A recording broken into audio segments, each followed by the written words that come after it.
Vocês devem lembrar daquele caso daquele jogador da Dinamarca chamado Christian Eriksen. O que aconteceu com ele? No meio de um jogo, ele teve uma parada cardíaca ali correndo e ele foi prontamente atendido pelos socorristas que já entraram no campo com desfibrilador, fizeram compressões torácicas nele, deram um choque e ele saiu vivo. Ele tá vivo e já tá até jogando de novo, e eu sei que ele tem aí um desfibrilador, né? Um cardiodesfibrilador implantado, que é aquele aparelho que dá um choque para prevenir a morte súbita. O que ele teve na época foi uma morte súbita abortada. Eu sou a doutora Cíntia Medeiros, sou cardiologista e ecocardiografista, e a gente vai falar hoje sobre a principal causa de morte súbita em jovens e em atletas, que é a cardiomiopatia hipertrófica. Fica aqui comigo nesse vídeo até o final que eu vou te explicar que doença é essa, como é que a gente pode identificar essa doença numa pessoa e nos seus familiares e o que a gente faz para prevenir a morte súbita. Então, fica comigo. A cardiomiopatia hipertrófica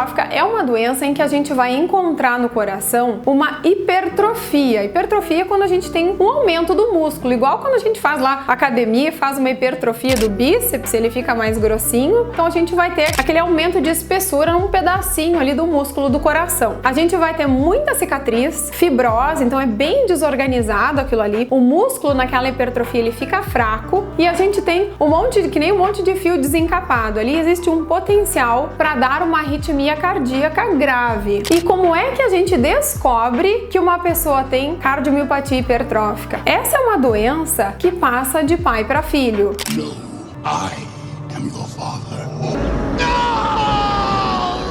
Ela é uma doença genética que a gente pode descobrir em vários exames de imagem do coração. Por exemplo, o eletrocardiograma vem alterado, o ultrassom do coração já é um exame em que a gente enxerga o coração e pode ver se existe essa hipertrofia. Também dá pra gente fazer ressonância magnética cardíaca e aí a gente identifica o quanto que tem ali de cicatriz e de fibrose naquela hipertrofia. E hoje a gente tem bastante aí os testes genéticos, que antigamente já se faziam, mas eram testes muito caros. E agora, eu vou dizer a verdade, eles continuam caros, mas eles já são um pouco mais acessíveis para a população e a gente consegue fazer o teste nas famílias e realmente descobrir se tem a doença e se tem os genes assim mais relacionados à morte súbita, a essa arritmia que causa a parada cardíaca. Antes da gente ter os testes genéticos, a gente achava que essa doença, os dados que a gente tinha, né, dessa doença, diziam que a gente tinha cardiomiopatia hipertrófica em cada 500 pessoas. E agora que a gente tem os testes genéticos disponíveis, a gente vê que a cardiomiopatia hipertrófica existe em uma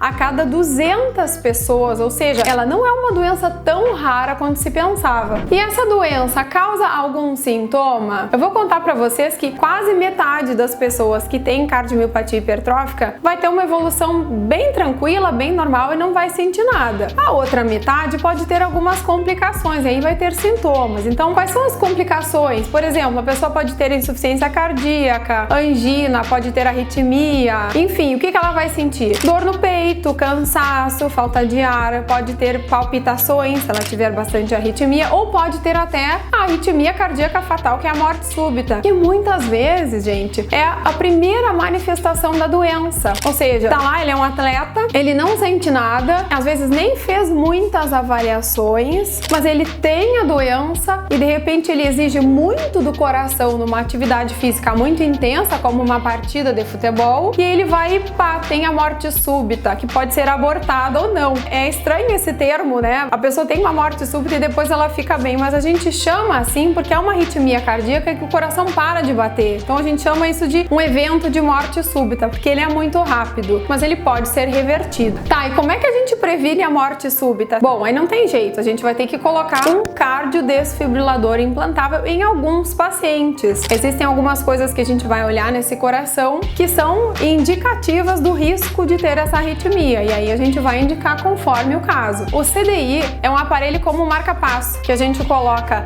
subcutâneo, fica embaixo da pele, e aí os cabos vão pelos vasos sanguíneos até o coração, fica encostadinho no coração. E aí ele tem um sensor, se essa pessoa tiver uma arritmia cardíaca grave, ele dá um choque. Aí não precisa uma pessoa vir de longe, trazer o desfibrilador e encostar na pessoa para dar o choque, porque a pessoa já está preparada com o aparelho dentro dela para dar o choque se for necessário. Quando uma pessoa tem uma arritmia cardíaca grave que dá uma parada cardíaca, o que a gente tem que fazer? Eu já nem estou falando mais aqui dessa arritmia da cardiomiopatia hipertrófica, porque tem outras doenças que podem causar essa arritmia, até mesmo um infarto. O que a gente tem que fazer quando alguém cai duro assim na nossa frente? A gente tem que ver se essa pessoa teve uma parada cardíaca, ou seja, a gente chega perto, coloca 2 dedos assim perto da mandíbula e a gente vai palpar o pulso da carótida. Normalmente esse pulso é fácil de ser identificado, ele é bem forte. Se você está assistindo esse vídeo, já pode colocar os 2 dedos aí e sentir o pulso da sua própria carótida. Então, uma pessoa que não tem esse pulso, a gente sabe que o coração parou. E o que a gente vai ter que fazer? Compressões torácicas. Então, vou dar uma mini aula aqui de como é que a gente faz compressões torácicas enquanto alguém chama a SAMU, uma ambulância, para trazer um desfibrilador rapidinho para aquele lugar. Tá, então agora a gente vai fingir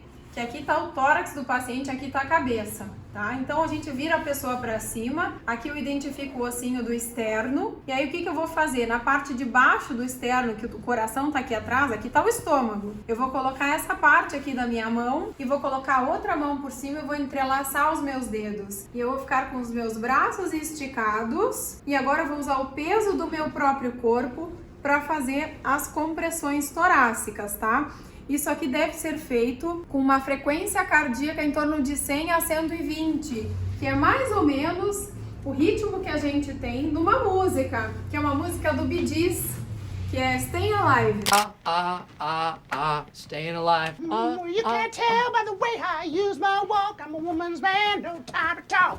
Se vocês ficarem com essa música na cabeça, vocês vão fazer compressões efetivas no ritmo da música e vai ser aí 100 batimentos por minuto. Lembrando que a gente empurra para dentro aproximadamente 5 centímetros e a gente tem que empurrar e deixar voltar. Então a gente empurra e volta, a gente comprime e solta, a gente comprime e solta, tá, pessoal? Então isso aí é um básico para um leigo que tá na rua, que tá ali, atende uma pessoa que ficou sem impulso, fez uma parada cardíaca, a gente pede rapidamente que alguém traga um desfibrilador, ligue para emergência, a gente começa as compressões torácicas imediatamente, a gente pode salvar uma vida. Então a gente já fez um curso rápido aqui de suporte básico de vida, porque é muito importante que todos nós possamos salvar a vida de alguém. O que eu vou dizer para vocês é que quando a gente tem uma parada cardíaca, a cada minuto que a gente não faz o sangue chegar com oxigênio no cérebro, a gente perde 10% de chance de vida, ou seja, em 10 minutos a gente perdeu quase 100% de chance de vida, e se esse desfibrilador chegar nesse tempo sem compressão torácica, a chance dessa pessoa voltar à vida é muito pequena. Então tá, calma, que eu sei que esse vídeo foi assustador, mas